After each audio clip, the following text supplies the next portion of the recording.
A new week and some new questions. Max Henson, Panthers.com, here with you for another video mailbag presented by CEENTA.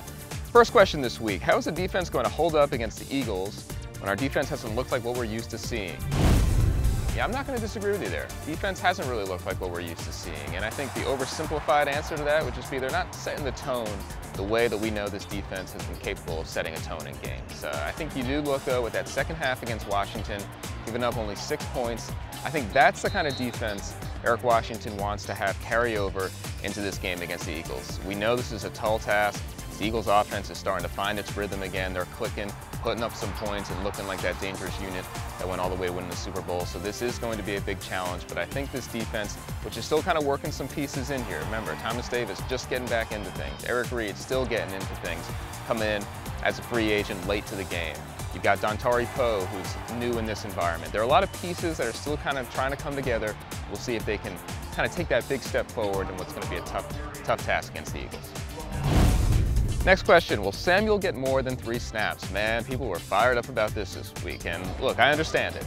Big explosive play against the Giants, then not playing much at all against Washington. People are wondering, where is Curtis Samuel? Talked to Norv Turner this week. He did say they have plans for Curtis Samuel. They are going to try to get him involved.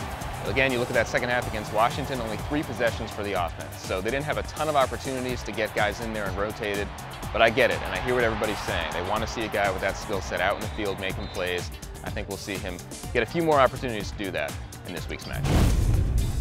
When will we see C.J. Anderson? Is his snap count based on the scheme of each game? Yeah, I'm honestly not quite sure when we're going to be seeing a lot more of C.J. Anderson. I think we've got enough of a sample size here to know that Christian McCaffrey is kind of the workhorse running back for this offense, and C.J. is going to get his spots here and there. I don't expect him to see a whole lot of time unless anything changes, whether it be an injury or maybe some particular scheme changes during a week of preparation, but by and large, C.J. Anderson is going to have just a few opportunities here and there to make an impact, and it's going to be the Christian McCaffrey show.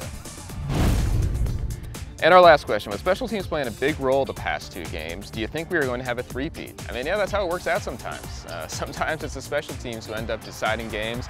Of course, you're mentioning Graham Gano's 63-yard game winner against the Giants. Then last week against Washington, you see fumble on the punt return. That was a huge turning point in that game. So yeah, you never know when that third phase is going to be a difference maker. I expect a close competitive game against the Eagles. So yeah, maybe again, it's either a kick, a punt, a kick return that makes a difference.